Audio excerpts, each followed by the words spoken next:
الحمد لله نحمده ونصلي على رسوله الكريم اما بعد فاعوذ بالله من الشیطان الرجیم بسم اللہ الرحمن الرحیم۔ بیان شروع کرنے سے پہلے صرف 2-3 منٹ کل کے موضوع پر میں لوں گا۔ ایک اہم بات بتانی ہے۔ کل میں نے بیان میں مرد اور خواتین کی نماز میں فرق کے کچھ دلائل دیے تھے۔ اس میں کبھی کبھار اپنے بیانات پہ کمنٹس بھی دیکھتا ہوں، ہمیشہ تو نہیں لیکن کبھی کبھار، تو بعض لوگوں نے اس پہ بہت سخت کمنٹس لکھے ہوئے تھے، اندھے مقلد اور جاہل اور پتہ نہیں کیا کیا۔ تو ایک بات ذہن میں رکھنی چاہیے کہ فروعی مسائل میں جب اختلاف ہوتا ہے تو اس میں ظرف کو بڑا رکھنا چاہیے۔ کوئی اگر اس پہ دلائل دیتا ہے کہ نہیں خواتین کو مردوں ہی کی طرح پڑھنی چاہیے تو غصہ نہیں آنا چاہیے۔ کوئی اگر اس پہ دلائل دیتا ہے کہ نہیں سمٹ کے پڑھنی چاہیے تو بھی غصہ نہیں آنا چاہیے، کیونکہ اتنا اہم مسئلہ نہیں ہے کہ جس پہ ہم کیا ہو جائیں، غصہ ہو جائیں۔ اور اسی طرح بار بار بعض لوگوں نے مجھ سے دلیل پوچھی ہوئی تھی کہ دلیل کیا ہے، حدیث میں بتاؤ کہ نبی نے خواتین کو سمٹ کے حکم دیا ہو۔ اس میں اکثر بار بار میں نے بیان میں یہ بات بتائی تھی کہ بھائی دلیل بتاؤ کہ نبی صلی اللہ علیہ وسلم نے عورت کو رمل سے منع کیا ہے، دلیل بتاؤ کہ نبی صلی اللہ علیہ وسلم نے عورت کو سعی میں دوڑنے سے منع کیا ہے، دلیل بتاؤ، حدیث بتاؤ کہ نبی صلی اللہ علیہ وسلم نے رکوع میں ہاتھ چھوڑنے کا حکم دیا، اور بہت سارے مسائل ہیں۔ تو یہ جو اجماع ہے نا، اجماع امت، یہ مستقل ایک دلیل ہے۔ اگر کوئی کہے نا حدیث دکھاؤ تو ہم قرآن کی آیت دکھا دیتے ہیں آپ کو۔ قرآن مجید میں اللہ تعالیٰ کا ارشاد ہے وَمَن يُشَاقِقِ الرَّسُولَ مِن بَعْدِ مَا تَبَيَّنَ لَهُ الْهُدَىٰ وَيَتَّبِعْ غَيْرَ سَبِيلِ الْمُؤْمِنِينَ نُوَلِّهِ مَا تَوَلَّىٰ، جو بھی مومنین کے راستے کو چھوڑ کر چلے گا، مومنین کے راستے کو چھوڑ کر چلے گا، نُوَلِّهِ مَا تَوَلَّىٰ، جدھر جا رہا ہے جانے دیں گے ہم اس کو، وَنُصْلِهِ جہنم، اور بالآخر جہنم میں پہنچا دیں گے۔ تو مومنین کے راستے سے ہٹنے کی آپ کو اجازت نہیں ہے۔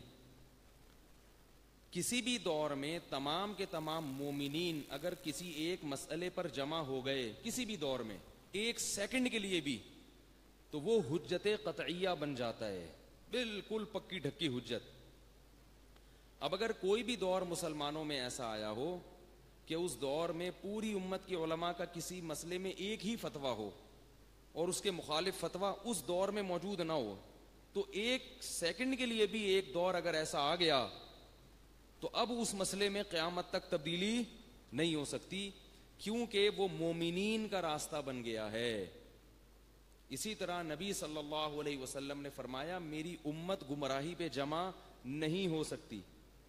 تو اب اگر کوئی دور مسلمانوں پہ ایسا آ چکا ہے کہ اس میں امت کسی ایک مسئلے پر جمع ہو گئی ہو، کسی ایک مسئلے پر، تو اب اگر اس مسئلے میں کوئی بعد میں کہتا ہے کہ غلطی تھی، تو اس کا مطلب آپ امت کو گمراہ مان رہے ہیں، اور یہ امت کبھی بھی گمراہی پہ جمع نہیں ہو سکتی۔ بات آئی سمجھ میں؟ تو یہ جو اجماع امت ہے نا، کہ کوئی بھی دور ایسا آیا ہو، ضروری نہیں آج کا دور ہو، آج سے پہلے، اس سے پہلے، صحابہ، تابعین، کوئی بھی دور، کبھی بھی امت ایسا نہیں ہو سکتا کہ ایک سیکنڈ کے لیے گمراہی پر جمع ہو گئی ہو۔ تو میں نے جو دلیل دی تھی وہ یہ دی تھی کہ صدیوں تک ایسا ہوا ہے کہ بعض مسائل ایسے ہیں کہ صدیوں تک اس میں کسی عالم نے اس مسئلے میں اختلاف نہیں کیا، تو بعد میں اگر کوئی اختلاف کرے گا تو چاہے ہمارے پاس اس کو رد کرنے کے لیے حدیث ہو یا نہ ہو، پھر بھی ہم اس مسئلے کو کیا قرار دیں گے؟ غلط۔ بھئی اس میں تو امت جمع ہو گئی ہے نا۔ اسی سے تراویح کا مسئلہ بھی حل ہوا نا، جو بعض لوگ کہتے ہیں کہ تراویح اسلام میں ہے ہی نہیں، نبی نے تو 3 دن پڑھی تھی اور پڑھ کے چھوڑ دی تھی۔ آج کل بہت اس طرح یوٹیوب پہ کلپ آ رہے ہیں کہ تراویح نہیں ہے سرے سے، یہ تو ہے ہی نہیں، یہ تو بس تہجد کی جو نماز نبی پڑھتے تھے وہی ہے، اس کی بالکل نفل ہے، سنت بھی نہیں ہے، مؤکدہ تو بہت دور کی بات ہے، نوافل ہے، پڑھ لو پڑھ لو، نہیں پڑھو نہیں پڑھو، کوئی حیثیت نہیں ہے اس کی۔ تو یہ بھی غلط ہے، اس لیے کہ صدیوں تک امت کا یہ فتویٰ رہا ہے کہ تراویح مستقل نماز ہے۔ اب اگر کوئی بعد میں آ کے اس کو چینج کرے گا تو آپ اس فتوے کو چینج نہ کریں، اپنی لائف سے اس بندے کو نکال کے اپنی لائف کو چینج کر لیں آپ۔ یعنی اسلام کو چھیڑنے کی ضرورت نہیں ہے, جو چیزیں ہو گئیں وہ ہو گئیں. اب میں چھوٹا سا ایک تراویح کے وجود پر ایک دلیل دے دوں, چھوٹی سی بات نکل گئی ہے.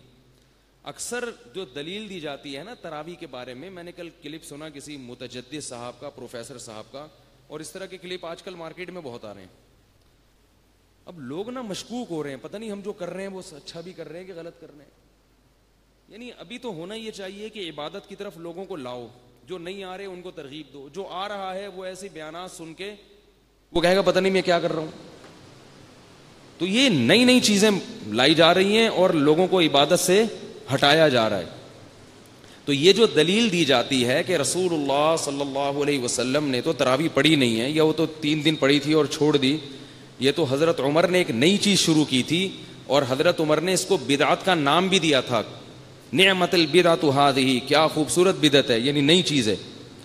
اس سے لوگ یہ استدلال کرتے ہیں کہ تراویح اصل میں سنت نہیں ہے, عام نوافل کی طرح ایک نفل ہے. حضرت عمر نے ایک چیز شروع کی ہے جو اپنے دور کے لیے تھی. تو یہ بات یاد رکھیں کہ تراویح 3 دن نبی صلی اللہ علیہ وسلم نے پڑھی ہے.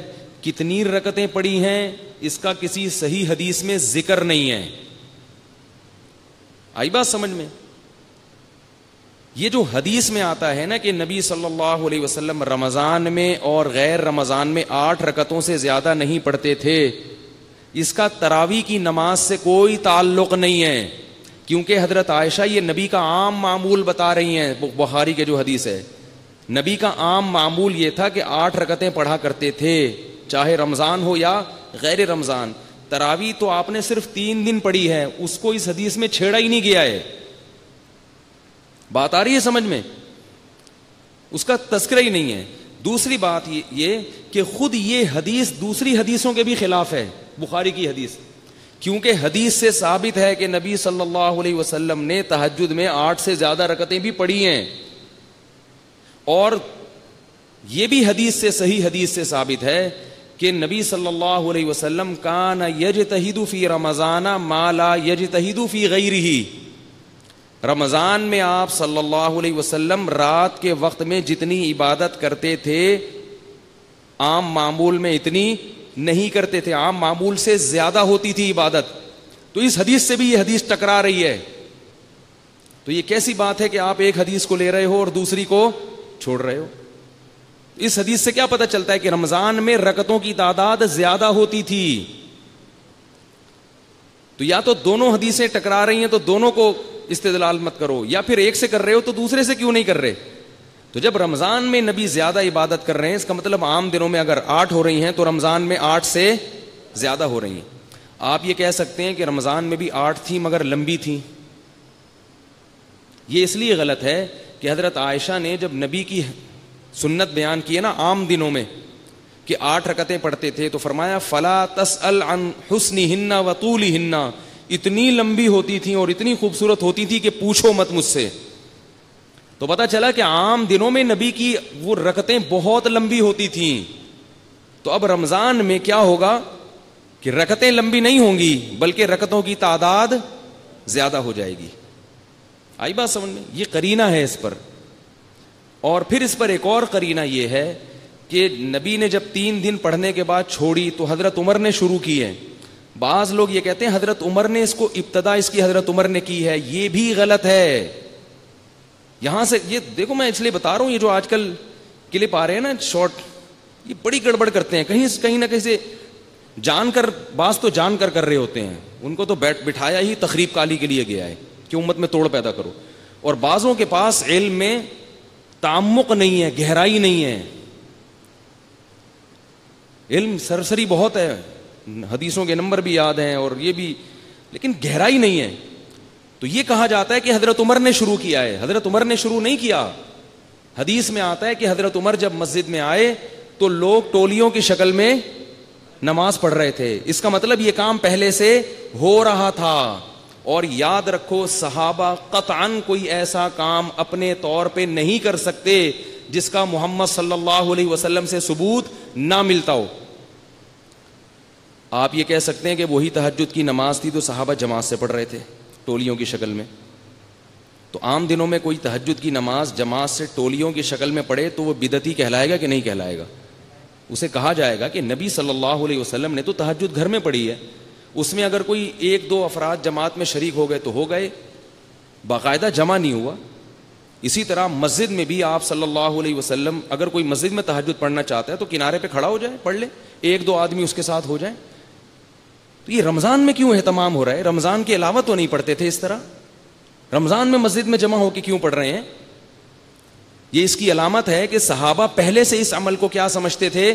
سنت، کہ بھئی نبی نے رمضان میں یہ عمل کیا ہے تو نبی نے چھوڑا، تو سوال پیدا ہوتا ہے کہ نبی نے جو عمل چھوڑ دیا وہ کرنا تو سنت نہیں ہے نا؟ بھائی کیا کریں یار،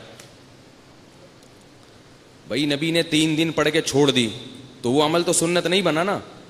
یہی فلاسفر جو آج کل پیدا ہوئے ہیں نا، وہ کہتے ہیں بھائی وہ چھوڑ دیا نا، وہ کہاں سے سنت رہا؟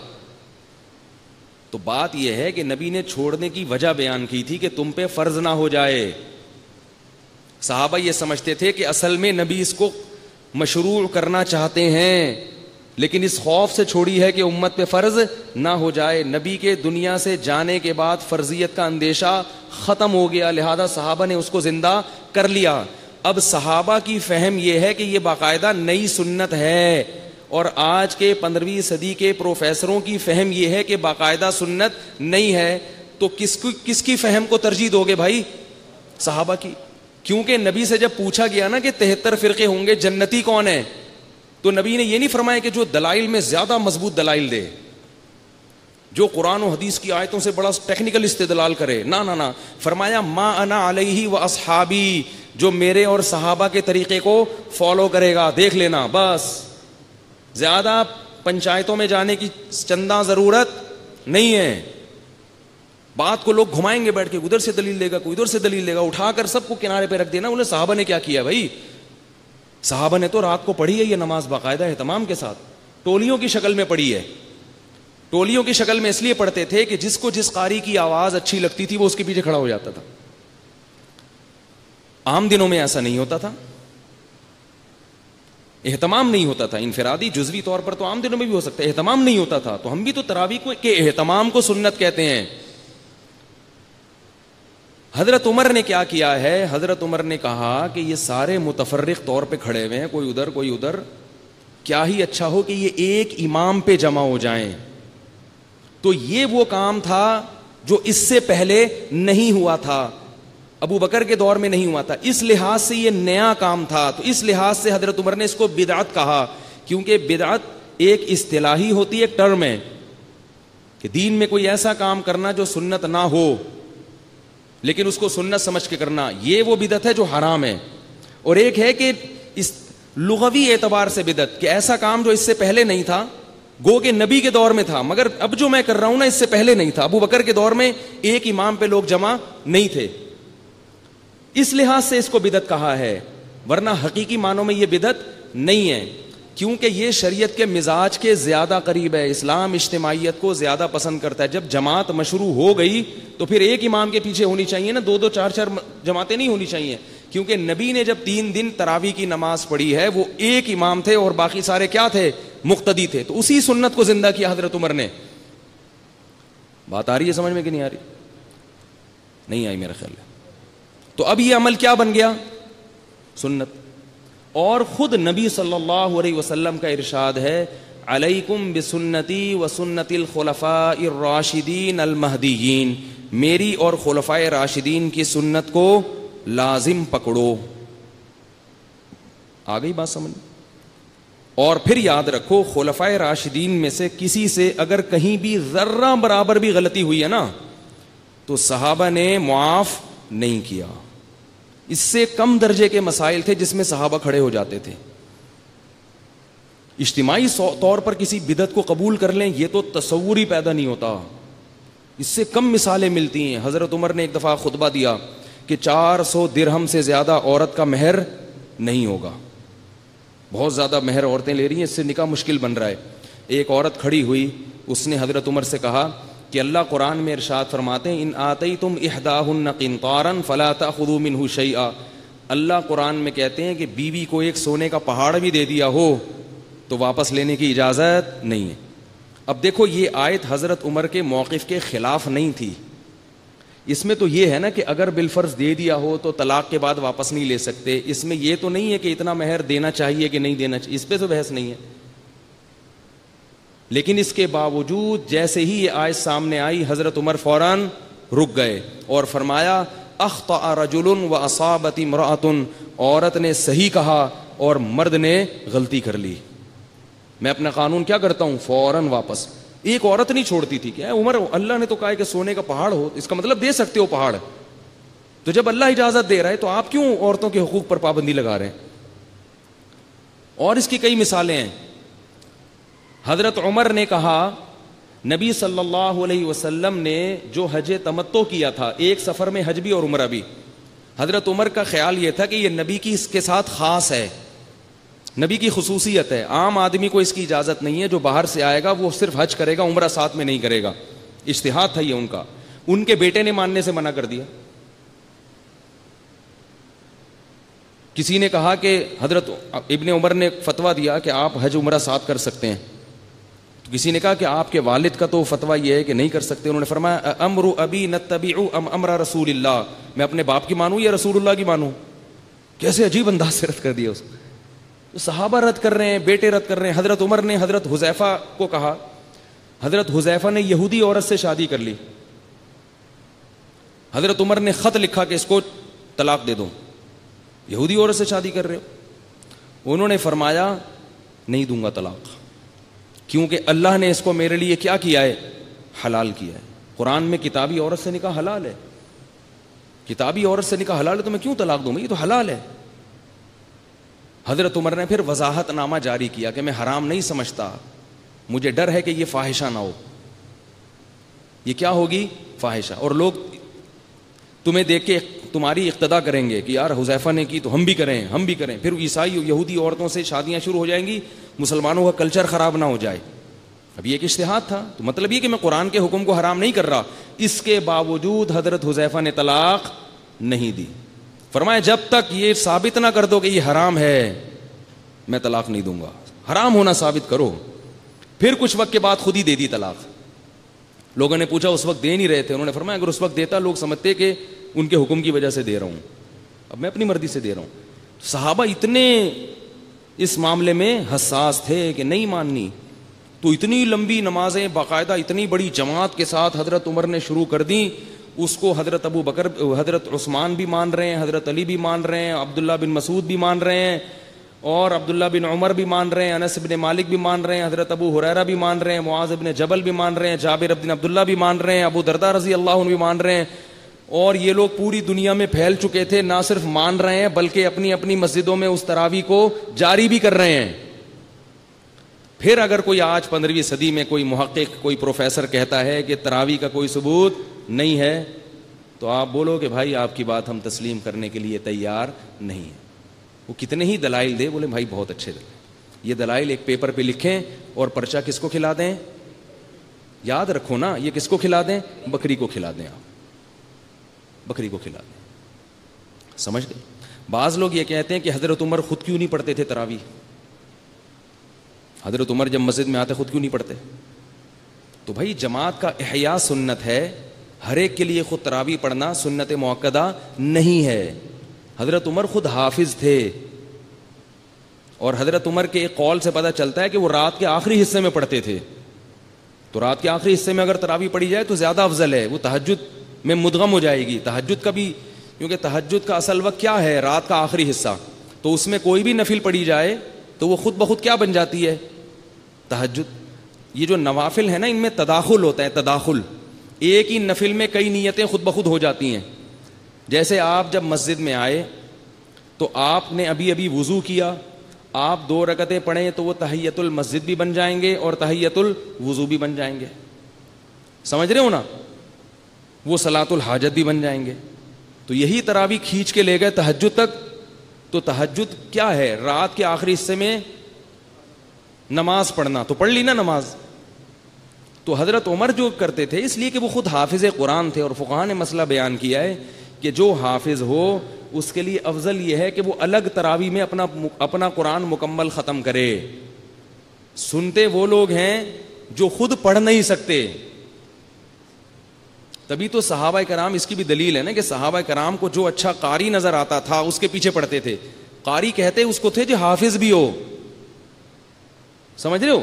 تو جو خود حافظ تھے ان کو کیا ضرورت تھی؟ حضرت عثمان بھی حافظ, حضرت علی بھی حافظ. اور اگر پھر بھی نہیں پڑھتے ہوں تو تراویح کی جماعت قائم کرنا تو سنت مؤکدہ ہے, مگر ہر ایک کا اس میں شامل ہونا سنت مؤکدہ نہیں ہے. انفرادی بھی پڑھی جا سکتی ہے لیکن بہت بڑی فضیلت سے محروم ہو جائے گا. اب پھر اگلا سوال یہ ہوتا ہے رکعتیں کتنی تھیں؟ یہ تو میرا ایک پورا بیان یوٹیوب پہ موجود ہے, وہ کتنی رکعتیں حضرت عمر نے پڑھوائی تھیں. اس میں 2 رائے ہیں. بعض علماء کہتے ہیں 8 رکعتیں ہیں, اور جمہور ائمہ اربعہ اور جمہور کیا کہتے ہیں 20 رکعتیں. تو اس پہ دلائل ہیں, بڑے معرکۃ الآراء مسئلہ ہے. میں چھوٹی سی ایک بات کر کے بس اصل موضوع جو ہے نا میرا وہ اس پہ میں آتا ہوں, جو آج ابراہیم علیہ السلام کا میں نے موضوع ختم کرنا ہے. وہ یہ ہے کہ موطا امام مالک کی ایک حدیث پیش کی جاتی ہے کہ حضرت عمر نے 8 رکعتیں پڑھائی تھیں یزید ابن صائب کے حوالے سے. کتنی رکعتیں پڑھائی تھیں؟ 8 رکعتیں حضرت عمر نے, اور 3 وتر تھے تو ٹوٹل 11 رکعتیں. دوسری حدیث وہی بخاری کی پیش کی جاتی ہے کہ نبی رمضان اور غیر رمضان میں کتنی پڑھتے تھے؟ 8. اور تیسرا کچھ ہمارے علماء کے حوالے دیے جاتے ہیں, حنفی علماء کے, کہ ابن حمام نے بھی لکھا ہے کہ اصل 8 رکعتیں ہیں, 2-4 اور اس طرح کے علماء ہیں. تو یہ تینوں کا میں ہلکی سی بات کروں گا, اس پہ زیادہ نہیں. بخاری کی حدیث کا تو میں جواب دے چکا ہوں بیان کے شروع میں کہ اس کے خلاف دوسری حدیث بھی ہے کہ نبی رمضان میں زیادہ عبادت زیادہ کرتے تھے. دوسرا پھر اس کے مخالف دوسری یہ بھی حدیثیں بھی ہیں جن میں 8 سے زیادہ رکعتوں کا بھی ذکر ہے. تیسرا اس سے یہ رمضان کی تراویح مراد نہیں ہے, کیونکہ اس میں حضرت عائشہ عام معمول ذکر کر رہی ہیں, جبکہ تراویح صرف اور صرف 3 دن پڑھی ہے. وہ اس عام معمول کا ذکر نہیں, وہ کتنی رکعتیں پڑھی اس کا کچھ پتہ نہیں, اس سے وہ حدیث خاموش ہے. اب یہ بات یہ ہے کہ رسول حضرت عمر رضی اللہ تعالی عنہ نے کتنی پڑھائی تھیں, اس میں کتنی رائے ہیں؟ 2. موطا امام مالک کی ایک روایت ہے کہ 8 اور 3 11 پڑھائی تھیں, لیکن وہ روایت سند کے لحاظ سے صحیح نہیں ہے.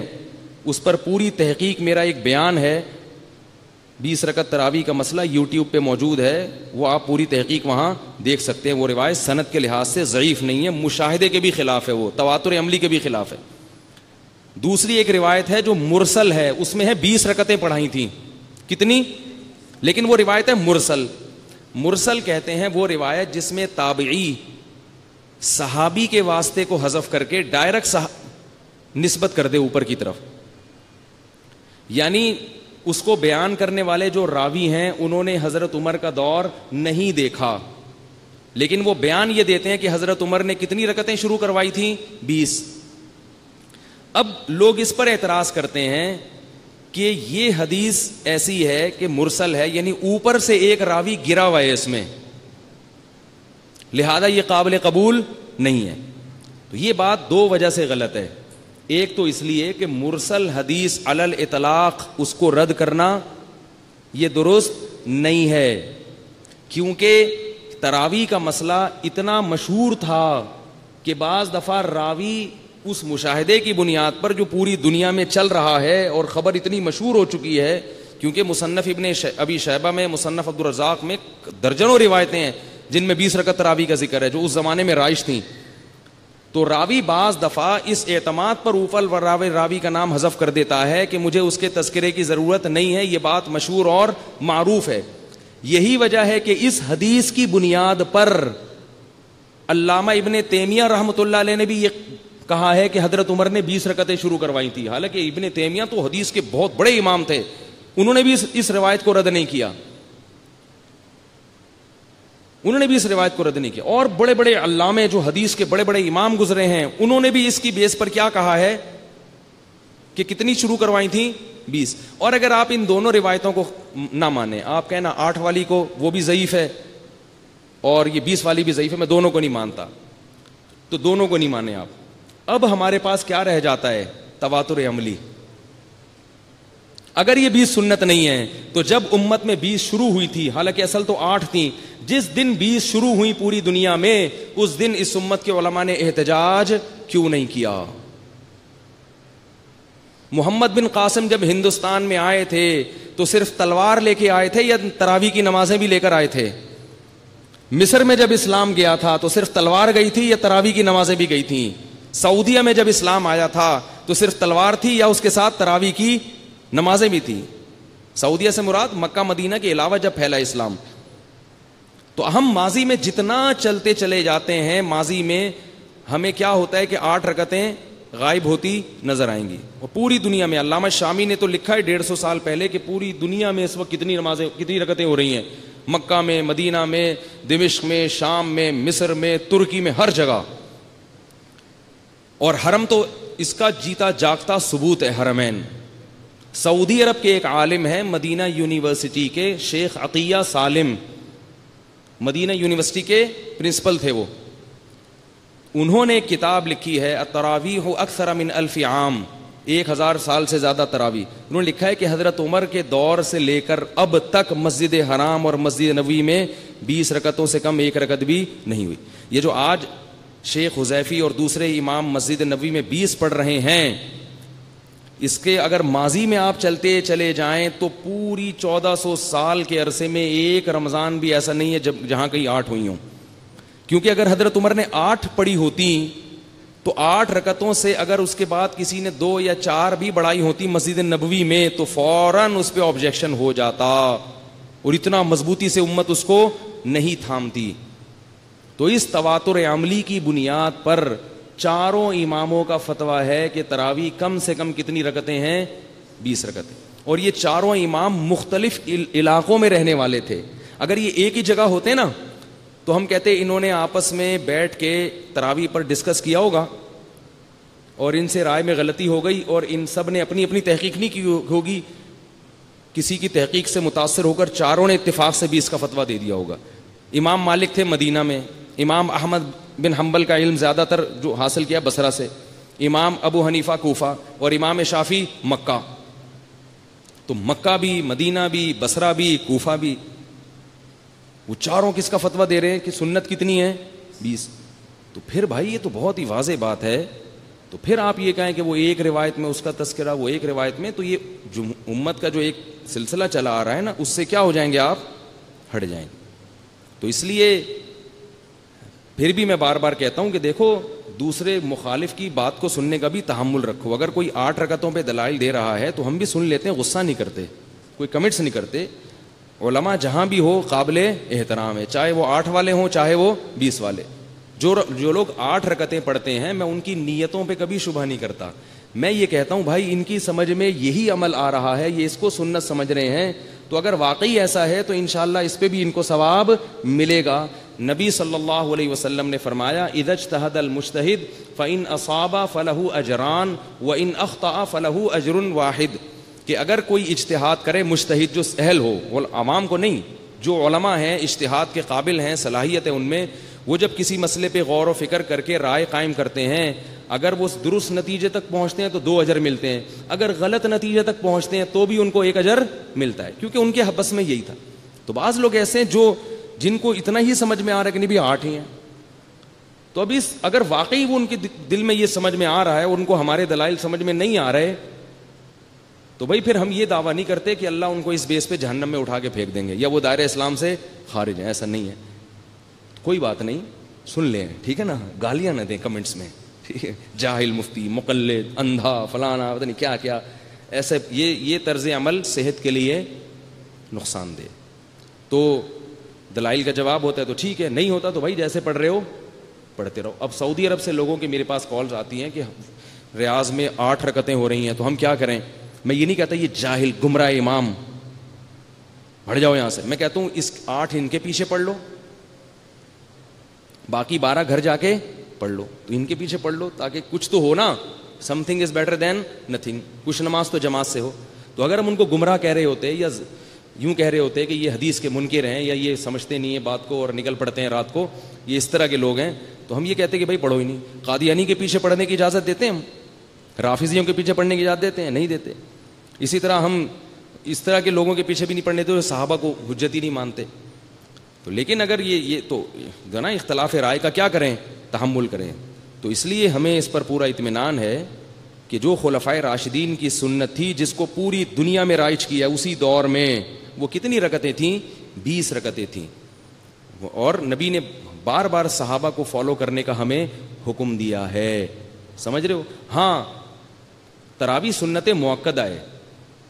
اب یہ بھی کہیں میں نے پڑھا کہ لوگ کہہ رہے ہیں سنت مؤکدہ وقت کچھ نہیں ہوتا, تو یہ تو پوری بنیادوں کو ہلا رہے ہیں بھائی. سنت کی دو قسمیں, ایک وہ جس کی تاکید زیادہ ہے, تو جس کی تاکید زیادہ ہے وہ مؤکدہ کہلائے گی نا, اور کیا کہلائے گی؟ کہنے حدیث میں دکھاؤ سنت کی دو قسمیں, مؤکدہ اور غیر مؤکدہ. بھائی ہم حدیث میں یہ تو دکھا سکتے ہیں کہ اس کی تاکید زیادہ ہے, اس کی تاکید کم ہے. تو جس کی تاکید زیادہ ہو ہم نے اس کو مؤکدہ کا نام دے دیا. آپ اگر کوئی اور نام دینا, انگلش میں کوئی نام دینا چاہتے ہو تو انگلش میں کوئی نام دے دیں. تو نام دینے میں بھی حدیث دکھائیں. یہ تو ایسے ہی ہو گیا جیسے آپ کا نام کیا ہے بھائی؟ تنویر. بھائی آپ بدعت ہو, یہ کیوں بدعت کہہ رہے ہیں؟ آپ اپنا نام حدیث میں دکھاؤ تنویر. تو بھائی نام تو کوئی بھی کسی کو کچھ بھی, ٹرم جو ہے نا, ٹرم لا مشاہتہ فی الاصطلاح, کوئی بھی ٹرم وضع کرنے میں کوئی بخل نہیں ہے, کوئی بھی کچھ.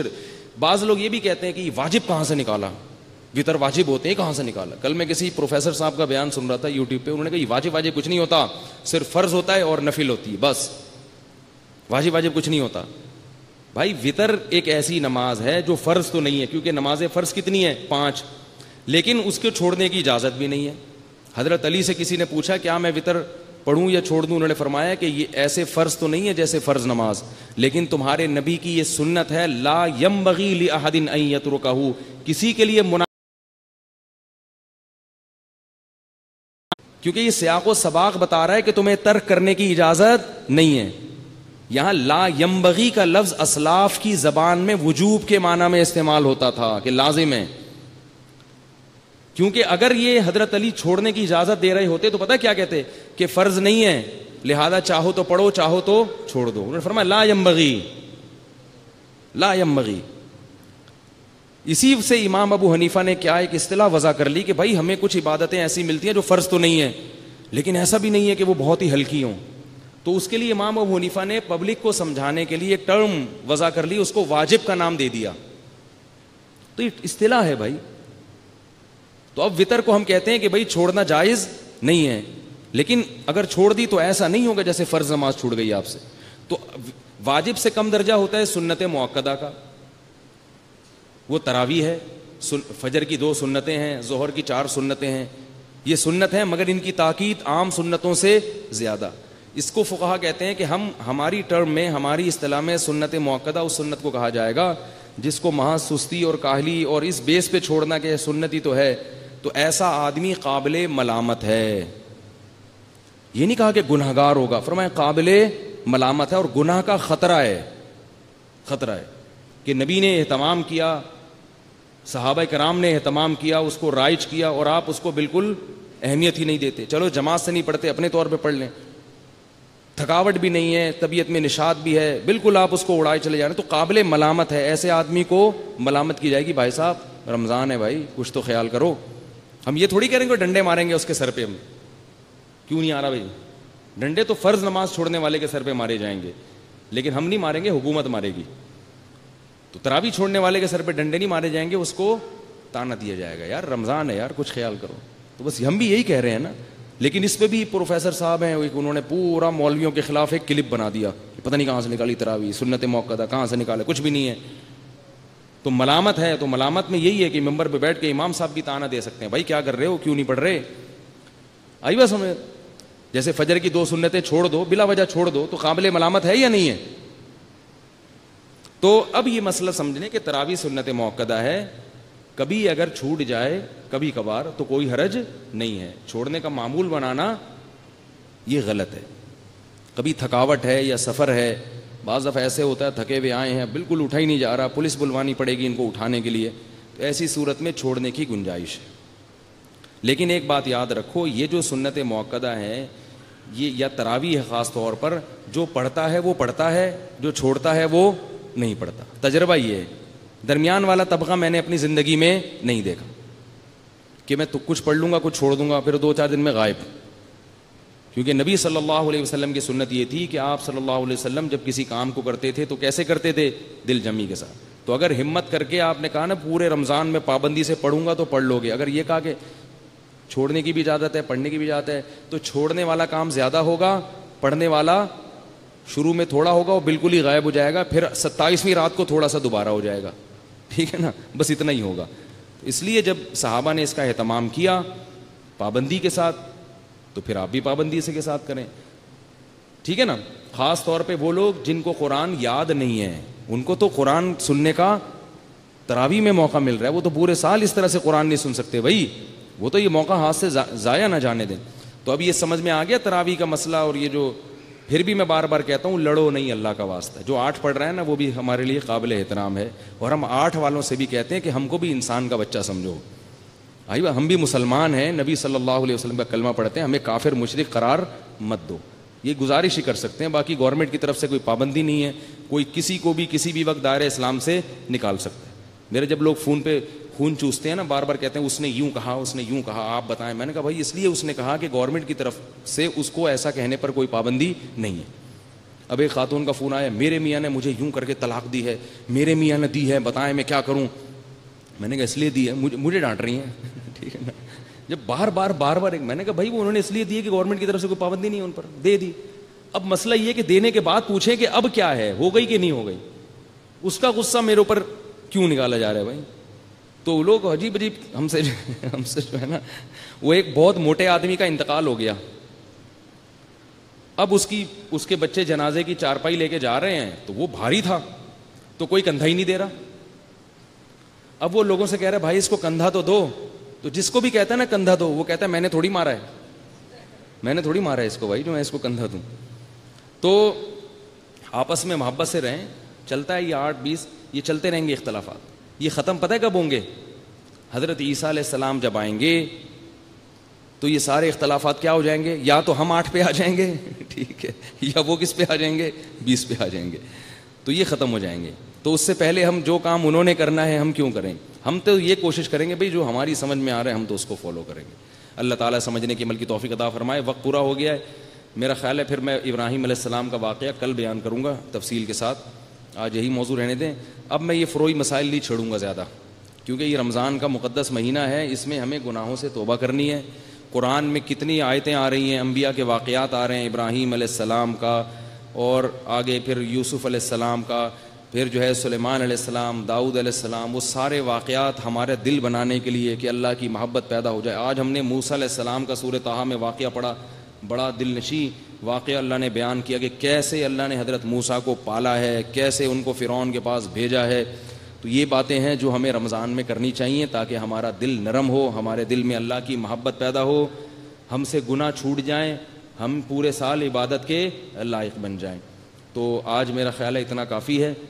کل سے انشاءاللہ پھر اپنے اصل موضوع پر ہم بات شروع کرتے ہیں. اللہ تعالیٰ سمجھنے کی, عمل کرنے کی توفیق عطا فرمائے.